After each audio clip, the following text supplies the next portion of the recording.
প্ৰথমতে মই এইটো ক'বলৈ বিচাৰোঁ যে মই ধন্যবাদ জনাইছোঁ কলেজ অফ এডুকেশ্যন নগাঁওক তেখেতসকলে মোক ইয়ালৈ আমন্ত্ৰণ কৰি লৈ আহিছে আমন্ত্ৰণটো বৰ শুদ্ধ নহ'ব নিমন্ত্ৰণ কৰিছে কাৰণ খুৱাইছে খুব ধুনীয়াকৈ খুৱাইছে আপুনি নাছিলে আপোনাকো খুৱালোহেঁতেন আপোনাকতো কণী কিবা বনাইছিলে মই নাখালোহেঁতেন আপোনাকে দি দিলোহেঁতেন ওখ ডাঙৰ ল'ৰা সাংবাদিক কাম কৰিব লাগিব নহয় জানো ডেকা ল'ৰাবিলাক গুড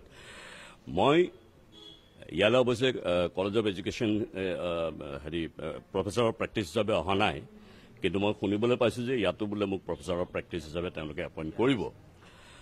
কিন্তু মই অসমৰ বিভিন্ন কলেজত প্ৰফেচাৰ অফ প্ৰেক্টিছ ইউনিভাৰ্চিটিতো মই প্ৰফেচাৰ অফ প্ৰেক্টিছ আৰু এইটো কোমল বয়সত ইতিমধ্যে মই কৈছোঁৱেই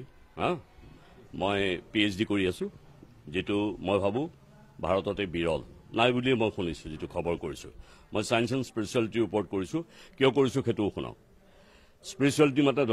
ধৰ্ম নহয় কিন্তু মই ধৰ্মত বিশ্বাস নকৰোঁ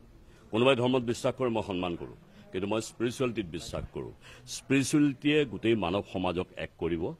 আৰু ছায়েন্সৰ বেছত হ'ব লাগিব এনেই স্পিৰিচুৱেলিটিৰ ওপৰত কথা ক'লে নহ'ব it should be on science কাৰণ মই ৱৰ্ল্ড স্পিৰিচুৱেল ইউনিভাৰ্চিটিৰ কাৰণে ইউনাইটেড কিংডমত প্ৰথম নৰ্থ ইষ্টাৰ্ণাৰ যি গৈ পেলাই তাত মই এলানি ছবি কৰি আহিছোঁ আৰু বিভিন্ন দেশত মই তেনেকৈ ছবি কৰিছোঁ মই প্ৰথম নৰ্থ ইষ্টাৰ্ণাৰ আৰু মোৰ বেচিকেলি মই কিন্তু আৰ্মিৰ মানুহ আছিলোঁ মই সৈনিকত পঢ়িছিলোঁ আৰু মই অসমৰ প্ৰথম ট্ৰেইনী পাইলট সেইটো কথা বহুতে নাজানে মোক সীমাবদ্ধ কৰি থৈ দিয়ে এই যে লম্ফজম্ফবোৰ কৰোঁ এক্টৰ হিচাপে আচলতে এক্টৰ মই কম ডিৰেক্টৰ বেছি প্ৰডিউচাৰ বেছি আৰু এতিয়া আপোনালোকে চাইছেন নাই ক'ব নোৱাৰোঁ এটা চেনেলত আকাশী গংগা বুলি এখন যে দি আছে সদায় মই ওলাই থাকোঁ প্ৰথম অৱস্থাত অকণমান গুণ্ডাৰ নিচিনা হৈছিলোঁ এতিয়া অলপ ভাললৈ আহিছোঁ মানুহ চকু পানী টুকিব চাগে ধন্যবাদ আসলতে এই বিষয়বস্তুটো মানে অতিকৈ গুৰুত্বপূৰ্ণ বিষয় লিংগ সমতা তাৰ কাৰণে আসলতে আমি বহুত আগৰ পৰাই দেখি আহিছোঁ বহুত আলোচনা বিলোচনা এনেকুৱা ধৰণৰ কৰ্মশালা সেমিনাৰ পতা হৈছে আসলতে জেণ্ডাৰ জাষ্টিছ আমি আজি যিটো বিষয় লৈছোঁ সেইটো জেণ্ডাৰ জাষ্টিছ যে আমি কেনেকৈ সকলোকে সমানে অধিকাৰ দিম ন্যায় দিম সকলোকে সমানে সেই বিষয়টো লৈছোঁ কাৰণ সমাজখন সুস্থ হৈ থাকিবলৈ হ'লে তাত বসবাস কৰা সকলো মানুহেই কোনো তাত জাতি বৰ্ণ ধৰ্ম বৰ্ণ লিংগ নিৰ্বিশেষে সকলোৱে সমান অধিকাৰ পাওঁ কাৰণ কৰ্ম সকলোৱে কৰি যাব কিন্তু তাৰ বিনিময় যিটো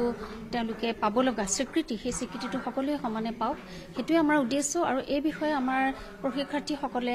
জানিব লাগিব ভৱিষ্যতৰ শিক্ষক তেওঁলোক গতিকে তেওঁলোকেও শ্ৰেণীকোঠাত যাতে সেই ধৰণে তেওঁলোকৰ ছাত্ৰ ছাত্ৰীসকলক আগুৱাই লৈ যাব পাৰে সকলোকে সমানভাৱে গুৰুত্ব দি লৈ যাব পাৰে গতিকে সেই উদ্দেশ্যে আমি এই কৰ্মশালাখন অনুষ্ঠিত কৰিছোঁ আৰু সমাজখনত আমি দেখি আছোঁ যে জন্মৰ পৰা কন্যা সন্তানক এটা বেলেগ দৃষ্টিৰে চোৱা যায় ইটো নকৰিবি সিটো নকৰিবি সন্ধিয়া ঘৰৰ পৰা ছোৱালী এজনীক ওলাই যাবলৈ দিয়া নহয় এইবিলাক আচলতে আমাৰ এই বস্তুবিলাক আচলতে বন্ধ কৰিব লাগিব কাৰণ ছোৱালী হিচাপে জন্ম ল'লে কিন্তু তেওঁ সমানেই গুৰুত্ব পৃথিৱীত এজন ল'ৰা সন্তানৰ যিটো গুৰুত্ব কন্যা সন্তানৰো সমানেই গুৰুত্ব সেই গুৰুত্বটো আমি বুজিব লাগিব আৰু তাৰ কাৰণে আমি আচলতে মানুহবিলাক এৱাৰ হ'ব লাগিব এৱাৰনেছ আমি নিজে কৰিব লাগিব শিক্ষক আমি আমাৰ ওপৰত দায়িত্ব যথেষ্ট আছে গতিকে সেই সকলোখিনি উদ্দেশ্য আগত ৰাখি আমি আজি এই অনুষ্ঠানটো আয়োজন কৰিছোঁ হয় এতিয়াতো বৰ্তমান সুপ্ৰিম কোৰ্টে সেইটো এটা মানে লয়ে হৈ গৈছে যে থাৰ্ড জেণ্ডাৰকো আমি সমানেই গুৰুত্ব দিব লাগিব সেই সকলোখিনি কথা আজি এই যিটো আমাৰ কৰ্মশালা তাতে